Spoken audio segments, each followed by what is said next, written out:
Shalom Bapak Ibu Saudara, bagaimana kabar Bapak Ibu Saudara pada hari ini? Saya percaya biarlah kabar Bapak Ibu Saudara dan saya juga semua kita sehat. Bagi Bapak Ibu Saudara yang sakit, kita berdoa hari ini supaya Tuhan menyembuhkan Bapak Ibu Saudara. Hari ini saya akan membawa renungan firman Tuhan dengan tema pria tua. Mari kita buka Alkitab kita dari Kisah Para Rasul 20 ayat yang ke-24. Demikian firman Tuhan. Tetapi aku tidak menghiraukan nyawaku sedikit pun, asal saja aku dapat mencapai garis akhir dan menyelesaikan pelayanan yang ditugaskan oleh Tuhan Yesus kepadaku untuk memberi kesaksian tentang Injil kasih karunia Allah. Bapak Ibu Saudara, kalau tadi judulnya atau temanya berkata pria tua, mungkin Bapak Ibu Saudara bertanya, siapakah yang dimaksudkan di sini dengan pria tua? Pasti seseorang tua dulunya pasti pernah muda. Nah, kita melihat Bapak Ibu Saudara bahwa hari ini kita belajar tentang seorang Rasul Paulus yang begitu luar biasa dipakai oleh Tuhan. Pada masa mudanya sebelum dia bertobat, dia juga adalah orang yang berpengaruh, orang yang sangat disegani dan orang yang dihormati. Saulus pada waktu itu adalah mengejar-ngejar orang Kristen, bahkan dia adalah orang pintar juga, salah satu murid Gamaliel. Dia orang yang terpelajar juga Bapak Ibu Saudara. Tetapi kita melihat sejak perjumpaan pribadinya di Damsyik bersama dengan Tuhan Yesus, dia mengalami lawatan Tuhan, dia dijamah oleh Tuhan. Kehidupannya, pola pikirnya, bahkan pelayanannya, dia begitu mengasihi Tuhan. Makanya dia berkata di sini dalam Kisah Para Rasul 20 ayat 24, tetapi aku tidak menghiraukan nyawaku sedikit pun. Apa artinya kenapa dia berkata aku tidak menghiraukan nyawaku sedikit pun? Karena kita melihat dalam Alkitab, kalau kita membaca pasal demi pasal dalam Alkitab ini begitu luar biasa. Dia bukanlah salah satu murid dari Tuhan Yesus yang langsung 12. Tapi kita melihat bagaimana Rasul Paulus dipakai oleh Tuhan. Dia banyak melayani jiwa-jiwa khususnya daerah Asia dan juga kalau kita katakan sekarang Eropa. Dia banyak menyampaikan Injil kebenaran firman Allah. Dan banyak mujizat-mujizat melalui pribadinya dipakai oleh Tuhan Yesus. Dan kita melihat tulisan-tulisan Rasul Paulus dalam Alkitab begitu luar biasa. Tetapi Rasul Paulus berkata, tetapi aku tidak menghiraukan nyawaku sedikit pun. Karena kita melihat tantangan-tantangan apa sih yang dialami oleh Rasul Paulus. Kalau saya bacakan dari 2 Korintus, mari kita lihat tantangan apa yang dialami oleh Rasul Paulus dalam pemberitaan Injil. Apakah mereka pelayan Kristus? Aku berkata seperti orang gila. Aku lebih gila lagi.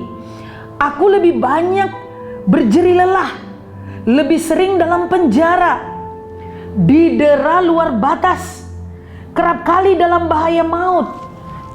Ini tantangan-tantangan yang dialami. Masih banyak yang lain. 5 kali aku disesah oleh orang Yahudi. Setiap kali 40 kurang 1 pukulan. 3 kali aku didera. 1 kali aku dilempari dengan batu. 3 kali mengalami karam kapal. Sehari semalam aku terkatung-katung di tengah laut. Dan perjalananku aku sering diancam bahaya banjir dan bahaya penyamun. Bahaya dari pihak-pihak orang Yahudi dan pihak-pihak orang bukan Yahudi, bahaya di kota, bahaya di padang gurun, bahaya di tengah laut, dan bahaya dari pihak saudara-saudara palsu.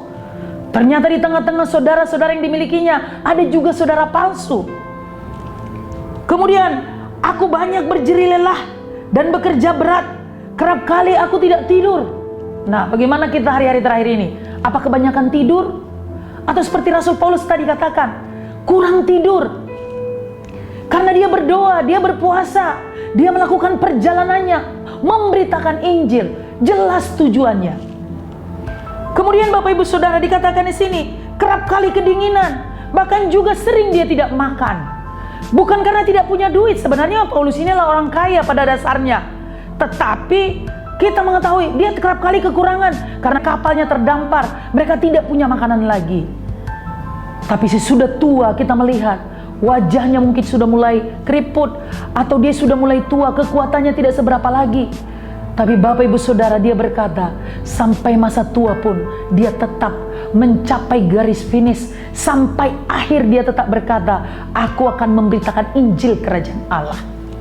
Ini luar biasa Bapak Ibu Saudara. Tantangan tidak menghalangi Rasul Paulus untuk memberitakan Kerajaan Allah, memberitakan Injil Kerajaan Allah.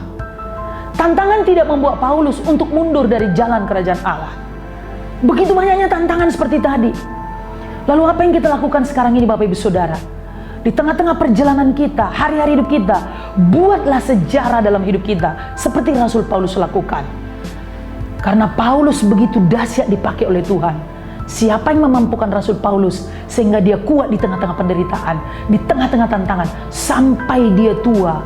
Mungkin dia tidak lagi bisa berbuat apa-apa saat-saat dia mau mati. Tapi Bapak Ibu Saudara yang dikasih oleh Tuhan, jadilah kita meneladani apa yang dilakukan oleh Rasul Paulus. Sekali lagi dia berkata begini, saya bacakan ulang sekali lagi dalam bahasa firman Allah yang hidup.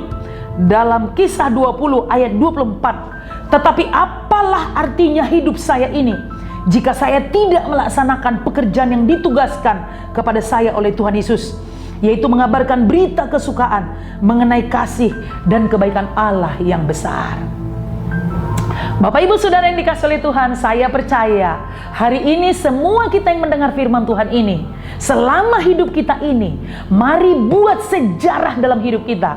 Tantangan, masalah yang berat tidak membuat kita kendor untuk memberitakan Injil Kerajaan Allah dan tugas yang sudah diberikan Tuhan kepada kita. Kalau tugasmu untuk melayani anak-anakmu, memaksimalkan anak-anakmu sampai pada rencana Tuhan, laksanakan. Kalau tugasmu seorang pekerja, bekerjalah dengan baik. Kalau tugasmu sebagai pemberita Injil, karena seluruhnya kita diingatkan Tuhan bahwa kita ini semua adalah saksi-saksi Kristus.